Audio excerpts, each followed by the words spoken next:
hello viewers আপোনালোক সকললৈ ধন্যবাদ জনাই আজি আপোনালোকৰ ওচৰত লৈ আহিছো এক বিশেষ মিঠাই সন্দেশ বুলি কয়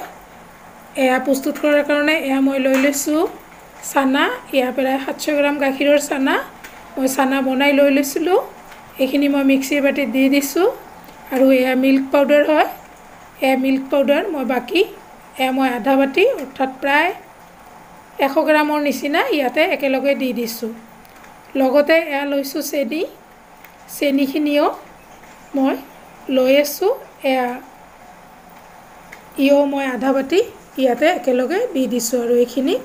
এতিয়া মই ইয়া দিছো এলাচি গুৰি অকমান এইখিনি দি ইয়াক মই পেষ্ট বনাই লৈ লম এয়া মই ডিসপোজাৰ বাটি এটা লৈ লৈছো ইয়াতে অকমান ঘি হানি লৈছো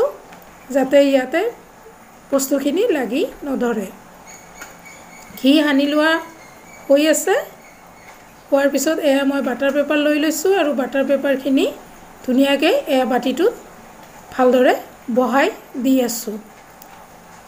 আৰু ধুনিয়াকৈ দিছো যাতে ই ভাজ খাই নাযায় ধুনিয়াকৈ চাৰিওফালে এয়া লগোৱা হৈ গৈছে বাটাৰ পেপাৰটো লগোৱা হোৱাতে ইয়াতে মই সৰুকৈ কাটা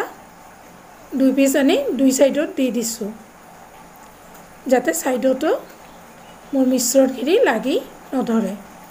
এয়া হৈ গৈছে ইতিমধ্যে মোৰ এয়া পেষ্ট বনোৱা হৈ গৈছে পেষ্টখিনি সব ধুনিয়া আৰু সফট হৈছে এইখিনি এতিয়া ইয়াতে মই সম্পূৰ্ণকৈ ঢালি দি দিম এয়া সম্পূৰ্ণ প্ৰায় ঢালা হৈ আহিছে এইখিনি ঢালা হৈ গৈছে আৰু এতিয়া মই এই বাটিটো টেপ কৰি লৈ লম যাতে ভিতৰত কোনো ধৰণৰ গেপ নাথাকে এইখিনি হৈ গৈছে ইতিমধ্যে মই কেৰাহী বহাই দিছো কেৰাহীত পানী উতলি আহিছে তাতে ষ্টেণ্ড এটা দি এই মিশ্ৰণখিনি ধুনিয়াকৈ মই বহাই দি দিছো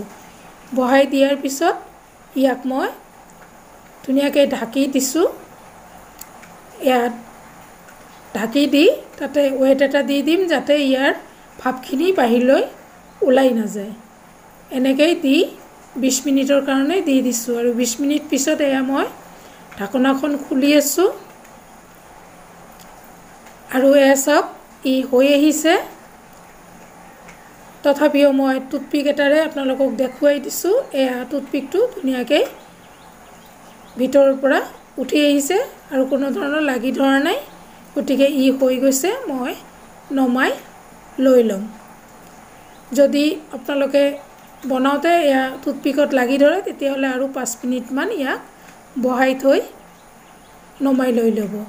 ইয়া ঠাণ্ডা হোৱাৰ পিছত মই ফ্ৰিজত থৈ দিছিলো আৰু ফ্ৰিজৰ পৰা ইয়া 4 ঘণ্টা পিছত মই উলিয়াই লৈ লৈছো আৰু এতিয়া ইয়াক মই ধুনিয়াকৈ ডিমল্ড কৰি লৈ লম আৰু এইটো পাত্ৰৰ পৰা ডিমল্ড কৰা একেবাৰে সহজ মেলি দিছো আৰু ই ধুনিয়াকৈ ওলাই আহিছে এই উলোৱা বস্তুখিনি এতিয়া ইয়াক মই ধুনিয়াকৈ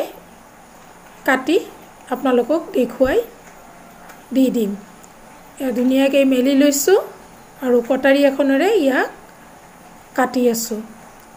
আৰু এয়া সন্দেশখিনি বজাৰতকৈ বহুত বেছি ডাঠ হৈছে আৰু বহুত ডাঙৰ ডাঙৰ পিস কৰি এয়া মই কাটি আছো আৰু এয়া 700 গ্ৰাম গাখীৰত প্ৰায় ইয়াক মই 10 পিসকে কাটি লৈছো আৰু ই বজাৰৰ সন্দেশতকৈ বহুত টেস্টি হৈছে আপোনালোকে দেখি আছে আৰু এ পিস কৰতে মই অকমান ইয়াক ভালদৰে কৰিব পৰা নাই হয়তো এয়া মোৰ নিজৰে ভুল কাৰণ বস্তুখিনি বহুত সফট আৰু সফট হিচাপে ইয়াক মই আৰু অকমান লাহে কৰিব লাগিছিল মই বেছি সোনকালে কৰিব যাওঁতে ই অকমান পিছবিলাক বৰ ধুনিয়াকৈ কৰিব পৰা নাই তাৰ কাৰণে মই দুখিত এয়া মই আপোনালোকৰ আগত এয়া পৰিবেশন কৰি আছো আৰু বৰ ধুনিয়াকৈ ইয়াক মই উঠাই লৈ লৈছো আৰু এয়া মই আপোনালোকক এক পিস ইয়াৰ লৈ মই দেখুৱাই আছো এয়া লৈ লৈছো আৰু এক পিছক এয়া মই ফাটি ভাঙি দেখাই আছোঁ বৰ ধুনীয়াকৈ ভাঙি গৈছে আৰু বহুত সফ্ট হৈছে আৰু ই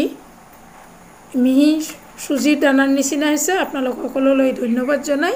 আজিলৈ ইয়াতে সামৰিছোঁ ধন্যবাদ